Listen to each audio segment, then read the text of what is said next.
شمشاد احمد خان صاحب، بڑا سادہ سا سوال ہے کہ کیا ابھی بھی آپ کے خیال میں امریکہ جو ہے وہ ایک سپر پاور ہے؟ کیونکہ تھوڑی دیر پہلے آپ نے کہا کہ یورپ بھی اب اس کے ساتھ نہیں ہے، اور بہت سے جو ایشیائی ممالک ہیں وہ بھی اس کے ساتھ نہیں ہیں، اور امریکہ کے صدر اور کیتھولک کرسچنز کے بہت بڑے رہنما پوپ لیو کے درمیان بھی ایک کشیدگی کی صورتحال ہے. تو کیا امریکہ واقعی اب ایک سپر پاور ہے، اور کیا اس خطے میں آئندہ بھی امریکہ کا وہی کردار ہوگا اس کے فوجی اڈوں کے ذریعے جو کہ آج کل نظر آ رہا ہے؟ دیکھیں، ٹرمپ نے امریکہ کے جو سپر پاور کا امیج تھا اس کو بری طرح ڈیمیج کر دیا ہوا ہے، اور سپر پاور کے امیج کے علاوہ اس وقت امریکہ کی جو طاقت ہے وہ اٹ سیلف بہت نیچے گئی ہے. یعنی اب آپ دیکھیے کہ ایران سے جنگ نہیں جیتا ہے، ایران نے جنگ جیتی ہے، امریکہ نے جنگ جیتی ہے، اور اتنا نقصان ہو گیا ہے امریکہ کو بھی کہ اس کے اسلحے خانے خالی ہو گئے ہیں. اس کو سمجھ نہیں آتا کہ میزائل نئے کہاں سے بنائے گا. تو میں یہ کہنا چاہتا ہوں کہ امریکہ کا چیپٹر ختم ہو گیا ہے. اس کو 250 سال ہوئے ہیں بڑی طاقت بننے میں، لیکن یہ 40 دنوں میں بڑی سے چھوٹی طاقت بن گیا ہے. چھوٹی اتنی کہ بالکل تنہا ہو گیا ہے، کوئی یورپ کا ملک اس کے ساتھ نہیں ہے. نیٹو کا ملٹری بینڈ ویگن ختم ہو گیا ہے اس حوالے سے، وہ صرف یورپین باڈی رہ گیا. گرین لینڈ لینا چاہتا تھا، اس پہ اس کو ناکامی ہوئی. اور جس طرح یہ ایران کے بارے میں باتیں کی، بڑے بڑے دعوے کیے، بری طرح ناکام ہوا. تو میری نظر میں امریکہ کی طاقت جو ہے وہ بالکل ختم ہو گئی ہے as a super power.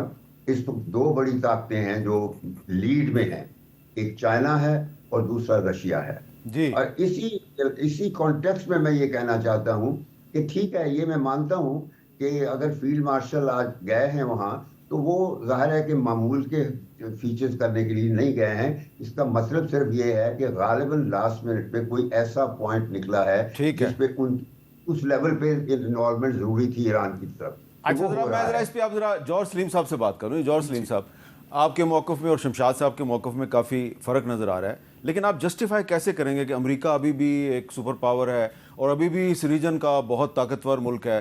Pakistan کے ذریعے تو ایران سے وہ صلح کر رہا ہے. دیکھیں، امریکہ نے ویتنام کی جنگ ہاری، ٹھیک ہے، اس کے بعد اس کا کیا سپر پاور سٹیٹس ختم ہو گیا.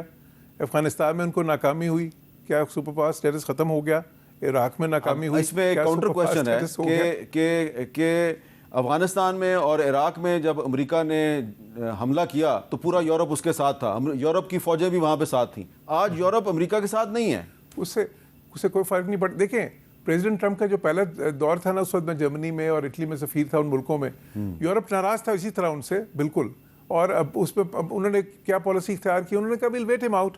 ٹھیک ہے، یہ ہمیشہ تو نہیں رہے گا ٹرمپ. دیکھیں، ہمیں ٹرمپ میں اور امریکہ میں ڈفرینشیٹ کرنے کی ضرورت ہے. ٹھیک ہے، آج ٹرمپ ہے، امریکہ کی سافٹ پاور بہت زیادہ ڈیمیج ہوئی ہے. بالکل صحیح کہہ رہے ہیں جو ہے نا. اچھا، میں آپ کو بتاتا ہوں کہ ٹرمپ کے ساتھ کون ہے اور نیتن یاہو کے ساتھ کون ہے آج کل. تو انڈینز کہہ رہے ہیں بھائی ہم اسرائیل کے سگے بھائی ہیں، آپ لیبنان پہ اور غزہ پہ 100 بم اور ماریں. تو اس میں اب یہ اس ریجن میں امریکہ کی اس طرح سے اگر سپورٹ ہو رہی ہے انڈینز کی طرف سے، تو یہ امریکہ کو فائدہ ہو رہا ہے؟ دیکھیں، آپ کے خیال اس سے کوئی انڈو پیسفک اسٹریٹجی ختم ہو جائے گی؟ جو ہے ان کا ایشیا پیوٹ امریکہ کا، یا وہ سارا جو ایک ہے جو چائنا کی کنٹینمنٹ میں ایک پورا الائنس بنا ہوا ہے، پوری جو اس میں ویسٹرن پاورز بھی شامل ہیں، ایشیا کے بہت سے ملک، جاپان ہے، ساؤتھ کوریا ہے، آسٹریلیا ہے، وہ ختم ہو جائے گا؟ بالکل نہیں ہوگا ختم. ٹھیک ہے. اسی طرح اگر آپ دیکھیں امریکہ کے what are the elements of American power, سب سے بڑی ان کی پاور ہے جو ان کی ڈومینیشن ہے ورلڈ کے فائنینشیل آرکیٹیکچر پہ. آج بھی آپ بریٹن ووڈ سسٹم میں رہ رہے ہیں. 80% جو ہے نا دنیا کی جو ٹریڈ ہے وہ ڈالرز میں ہوتی ہے.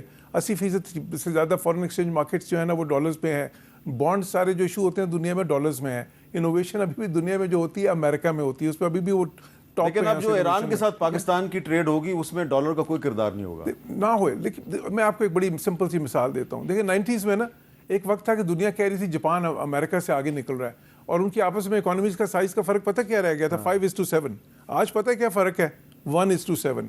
امریکہ اتنا آگے چلا. چلیں، اب ہمارا وقت ختم ہو رہا ہے. ہم توقع کرتے ہیں کہ ایران اور امریکہ کے بعد میں دوبارہ مذاکرات ہوں گے، اور مذاکرات کا دوسرا راؤنڈ جو ہے وہ بہت سے سرپرائزز لے کے آئے گا.